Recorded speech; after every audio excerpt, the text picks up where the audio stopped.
On June 24th, 1948, after various disagreements between the West and the USSR, the Soviet Union started the blockade on West Berlin, stopping supplies from West Germany. For 11 months, West Berlin was blockaded, and US and British pilots had to airlift supplies into the city for 323 days. Realizing that the airlift could go on indefinitely, by the US determination to keep Berlin supplied, the Soviets ended the blockade. They opened the land borders, letting supplies pour in, and people fleeing Berlin to spill out. The triumph in Berlin was looked upon throughout the Cold War as America's first stand against the Soviet Union, and it changed the world's view on their conflict. Before World War II started, Berlin was flourishing. Just coming out of a Great Depression, the city was looking great. During the war, however, Berlin was a key city for Allied bombings, especially as the fighting drew closer and closer to the heart of Germany. With a devastated Germany after the war, there were disagreements about what might happen to the post-war Germany. The Soviet Union, after getting stomped twice by Germans in the past 30 years, wanted it to be split up and remain a weak state for quite some time. In the end, though, it was agreed to split Germany up between the victors. This would help Germany get back on its feet without a dictatorship or the struggle that occurred after the First World War.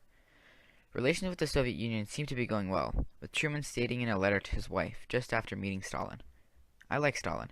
He's straightforward, knows what he wants, and will compromise it when he can't get it." With each country holding a part of Germany, they also divided Berlin, which was located in the Soviet sector. This division created strong contrasting beliefs on the role of government from east to west sectors of both Berlin and Germany. It also created a lot of disagreement about how Berlin should be run. In 1947, the American and British sectors merged, later adding the French territory as well in 1948. After a failed introduction of an aid program, they finally introduced the Marshall Plan, European Recovery Plan of 1948. Amidst a welfare program, a disarmed low-budget Pentagon, and a president that didn't even have his own party believing in him, this was an amazing achievement. This program provided over $12 billion to help in the rebuilding of Europe, which would almost be $100 billion today. This was offered to the Soviet Union as well, but they rejected it. Accepting aid from the US would make them seem weak, and it could give the US control over their communist economy. Not everyone agreed with this program, though, and the Soviets didn't let their satellite states take aid from it as well. The Soviets believed that a crippled Europe was a great place to spread their communist ideals, and this funding was only going to bog their agenda down. In retaliation, they introduced their own plan, the Molotov Plan. This offered aid to the countries around them that had rejected the Marshall Plan. Truman stated that the policy of the United States to free peoples who are resisting attempted subjugation by armed minorities or by outside pressures. This was declared the Truman Doctrine, and it was addressed to Congress in 1947. It was considered the start of the Cold War, and it called for the U.S. to support the people of Turkey and Greece, and ultimately led to the formation of NATO. During the split, the German state was weak, suffering from losses of both men and goods. Each sector relied on support and food from its administered state. By 1948, though, the U.S. thought that Germany was recuperated, and that with a unified Germany it could grow back to its former power and become a potential ally. The Soviets, on the other hand, thought of a unified Germany as a threat that could wage war once again. With what seemed like problem after problem stacking up against the U.S.-Soviet relationship, the Soviets felt like they needed to retaliate. So in late June 1948, after disagreements on currency, government, and how the rebuilding of Europe should take place, Soviet soldiers stopped supplies from coming into Berlin, starting a blockade of all land and waterways from West Berlin to West Germany, preventing supplies from coming into West Berlin and also preventing other people from coming out.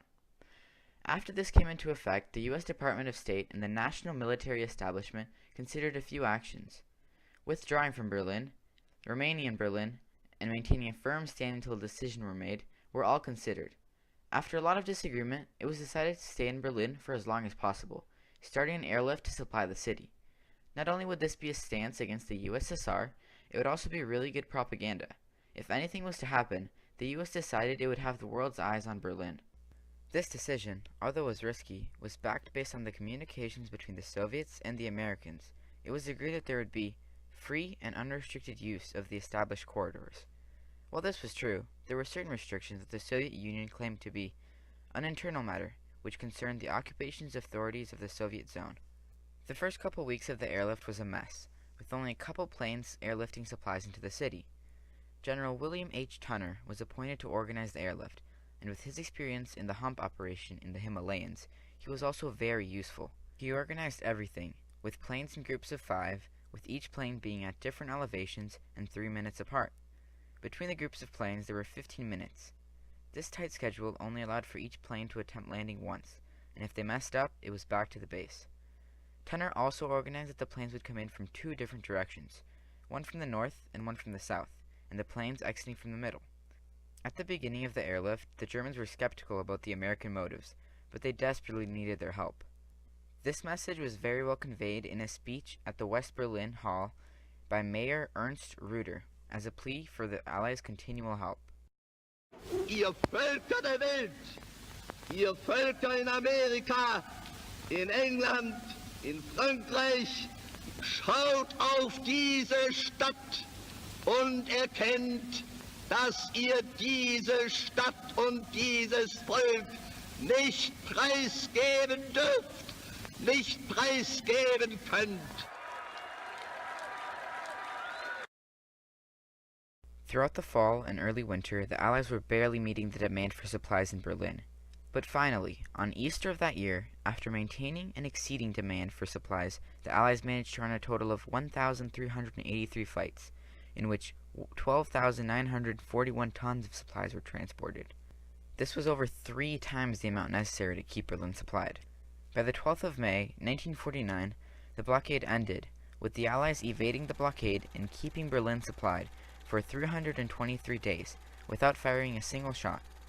Even though it ended, Clay continued to run the airlift up until September, but supplies still traveled by land. This move was made to ensure if the Soviets ever tried something like this again, there would be enough supplies in Berlin. By the end, there had been a total of 101 deaths relating to the airlift, and only 25 planes crashed. The airlift was a major triumph for the Allies and the Western world. It shaped how the Cold War was going to be fought, with puppet states being supported by the major world powers. While this was a major victory, this was where the political division of Berlin started and the Iron Curtain dropped between the 2 sectors of the city. With the blockade ending, a lot of food and goods were cheaper. Berliners described the city changing from an old woman to a lively young girl. As a Manchester Guardian correspondent heard a Berliner describe, "The face of Berlin," he thought, "was once the face of a middle-aged, weather-beaten woman in patched dungarees who stacked bricks along the edge of the city's shattered streets. Now, it is the face of a young girl, eager, excited, a young girl in fresh summery frock and sandals." Not only did the blockade and the airlift of Berlin impact the situation in Germany, the events that happened in Berlin led to the formation of NATO. NATO was a long-term alliance, which even George Washington warned to steer away from. As he wrote in his farewell address, "It is our true policy to steer clear of permanent alliances with any portion of the foreign world." NATO's purpose was to protect the participants politically, militarily, and boost the country's trade, and to guard the freedom of the people in these countries. These were NATO's ideals, but they were mostly focused on combating Soviet aggression and rebuilding Europe with no rise of dictatorships or militarism. At first, only a number of Eastern European countries, the US and Canada, were involved, later adding Turkey, Greece, and more to the alliance. Mostly outreaching towards the east, recruiting many former Soviet states after the dissolution of the USSR in 1990. The US relations with Russia after the split of the USSR had been shaky, with the treatment of Russia being more of as a former communist state than being a state that had escaped communism. The Russian interference in the US 2016 elections and other smaller US elections were devastating to the American opinion on Russia.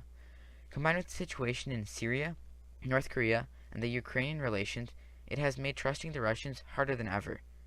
All of this has put the world on shaky ground, but as former head of M16 stated, "We're not looking for a warmer relationship with Russia, and we're not looking for a frostier relationship with Russia. What we are looking for is a strategic understanding with Moscow about how we provide for global stability, for stability across Europe between Russia and the US, so that the fundamental stability of the world is put on a firmer basis than it has been."